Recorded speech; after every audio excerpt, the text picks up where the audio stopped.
the fact that Sky News are salivating over the fact that the numbers of, the number of people that have supported the yes has dropped, in their view, significantly. In fact, they are so excited about the fact that it has declined that they are celebrating this wonderful moment because of what it represents to Dutton. So we've got Andrew Bolt and his colleague Moron talking about why it is happening and what a wonderful, wonderful opportunity it is for the Australian people to vote against the constitutional change in relation to Indigenous people, because they believe that it will change governments, it will eradicate all the wonderful freedoms that we've got, and it won't be at all help for Indigenous people. So let's see what Bolt and his mate have to say, and we'll have a conversation about it as we go through it. So here's my mate Andrew, buddy, friend. Interesting poll out today from Freshwater Strategy on The Voice. Look at the support for it. Labor's plan for a kind of Aboriginal-only parliament. It sounded like a great idea at first to a lot of Australians. Around 80% of people polled last year said yes. But as the debate's gone on, more and more get cold feet. Support now less than 60%. It's still enough for The Voice to get up at the referendum later this year. It was wonderful for him to concede that, because even though it's at 60%, we're still in the majority of the states voting for it, and that's likely. But they are so excited that this is turning in their, what I guess they see as in their favour towards a no vote, for reasons I don't understand. But in a moment, you're going to hear what they have to say about what this means to Dutton in particular. But the trajectory is down, and the Liberals have only just agreed to fight. So we'll see how that goes. Joining me is Rowan Dean, editor of the Spectator Australia and host of Outsiders on Sky News every Sunday at 9 a.m. Rowan, what do you think?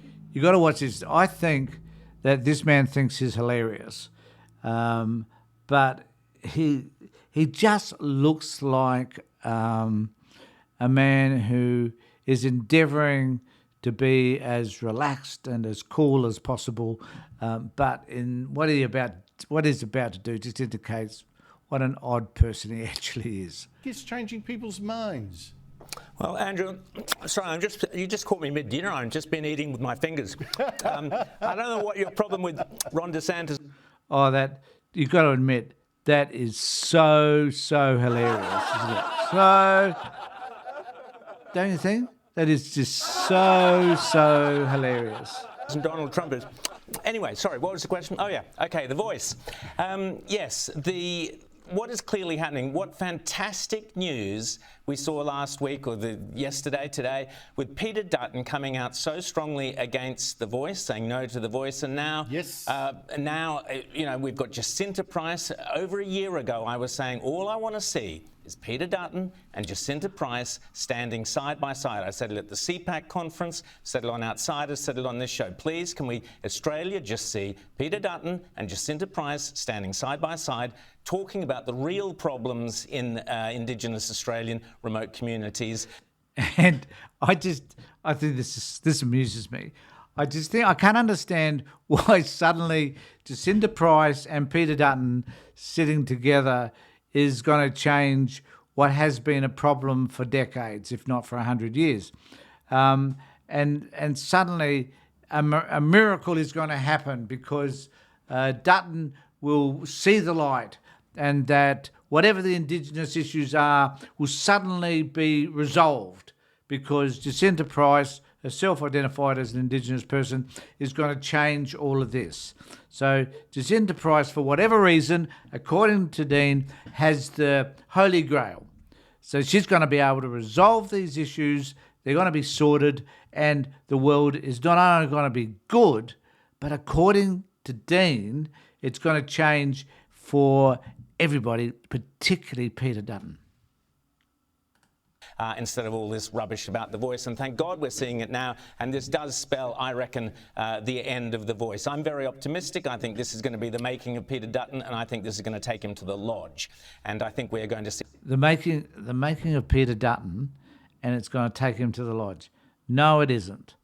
This is going to be the end of Peter Dutton, and it'll certainly decimate the Liberal Party more so than they already are. You know, his popularity has taken a dive, regardless of what's happening to The Voice and how people think and feel about that. His popularity is in the toilet. So I don't know what Rowan Dean's talking about. And this is distressing when you hear the right wing talk about this stuff this way, because they're not looking at it in any logical framework. They're just seeing it as being a chance to oppose everything that is happening from, in terms of Albanese and his government and what they're trying to do, and Indigenous people in particular. I think what he says is quite disingenuous, and it's a bit of a shame really that someone like Rowan Dean, who's probably relatively intelligent, not that I could say he's terribly intelligent given that he works for Sky News, but that he ostensibly has a degree of intelligence which one would think would seek some sort of rationality around The Voice, but no, they're determined to kick this shit right down the hill as far as they can and play on every possible point that they believe is a winning strategy. See Anthony Albanese exposed for a virtue signalling, identity politics fraud before the end of the year. You see, you'd never notice these guys would ever would indulge in identity politics or fraud. The man works for Murdoch. So let's remember that he is a stoolie for Murdoch Press.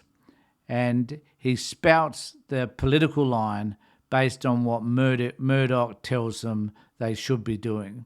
So he knows where his paycheck is, and he knows that at the end of the day, he's going to be rewarded by Murdoch for saying the things that Murdoch believes are the appropriate things to say in relation to politics in Australia. We've got to get rid of Murdoch. We've got to get rid of... I don't want to get rid of Sky News. I think they form a important part of our media landscape. But what I want to do is to change the narrative so that they start reporting news as it's actually happening, and they're not giving all these opinions that are extreme right-wing, often untrue, and are baseless. Yeah. Jacinta Price was a terrific interview. I'm struck. I mean, your optimism, I went to your Spectator party, which is brilliant on the weekend, and I was struck by how many people like you were optimistic. Don't you love the way they sort of celebrate each other? You're, from the Spectator. The piece you wrote on the weekend was brilliant. Oh, thank you, Andrew. You're wonderful. You're the greatest person on this planet, and I just love you so much because you agree and we agree. And they have these wonderful parties where they just sit there and they celebrate their own greatness. I love it. I've been quite pessimistic because of the indoctrination and all that. But I wonder, Rowan, whether Independent Senator Lydia Thorpe is also going to be a secret weapon against The Voice. Not because she's against it, but though she is. She wants more than a voice. She wants a treaty, sovereignty. But she was filmed leaving a Melbourne strip club and abusing patrons outside, saying they had small penises, using foul language, telling people, well, you white men stole, this is my land. Photographing one of them, said he was marked. So that sounded like a threat. What amazes me though, Rowan, because it may be because it was so damaging, right? I couldn't find any report on that. Now, this is bullshit, Andrew. There were reportings on this on the ABC. You just didn't look hard enough. But this is his opportunity to attack the ABC for not reporting on Senator Thorpe. And I don't know why he sees this specifically as an issue, but I guess he'll try in his slimy sort of way to express his views around this. That on the ABC News, I went to the ABC search site, anywhere, couldn't find a single mention. Might have been one somewhere, I couldn't find it. Might have been. Why would that be? Well, because the ABC play to a narrative and anything that fits the... I love this bit because these guys play to a narrative. It's the Murdoch narrative about where the right sits, that any opportunity they can to attack the other side, the Albanese government, in this case the Voice, any opportunity they've got to be negative around anything. So they don't weigh it up. They don't say, well, there are some really good aspects around this. Indigenous people will benefit, so on, so on, so on. So everything they have to say is negative because this is what Murdoch requires of them. They're mouthpieces for Rupert and Lachlan Murdoch, and that's it. And they need to get out of their particular bubble and start to see the world differently because eventually, as is happening in the United States, their demise will also come. The narrative, they'll go along with anything that's against the narrative they just bury, which is the worst thing. We're supposed to have, the ABC is supposed to represent all Australians. It doesn't. It represents the Labor Party. Even Twitter are now acknowledging that and putting on there that this is a government. It doesn't. Did you watch Q&A on Monday night? That definitely wasn't representing just the Labor Party. And here's this. So this is a kind of right-wing trope. If a government department or a government-funded body is endeavouring to do whatever they do and they're endeavouring to be impartial as they can, well, clearly, according to the right wing, they could never be impartial. And these guys stand up as or try to present themselves as being this. The idea of Fox News was that they would be fair and balanced. Far from fair. Far from balanced, and these people kind of stand up to be this mouthpiece for what is rational and what is sensible and that sort of shit, and realise that they're not. They're so far extreme right, even though I might have some problems with the ABC from sometimes because I don't think they're always balanced, but they do the best job that they can, and they do a better job than these people do at being fair and balanced. So I don't understand the criticism because I think, Buddy, you need to really look in the mirror and have a look exactly what you're doing, you're saying, and who you're representing. You've got to represent ABC is independent, even though they're funded by the government. You're not independent. You're funded by a corporate mongrel, by the name of Rupert Murdoch. And you are his mouthpiece, doing his bidding around the issues that he thinks is important so that he can have influence in this country. Where are you coming from? What's your motivation?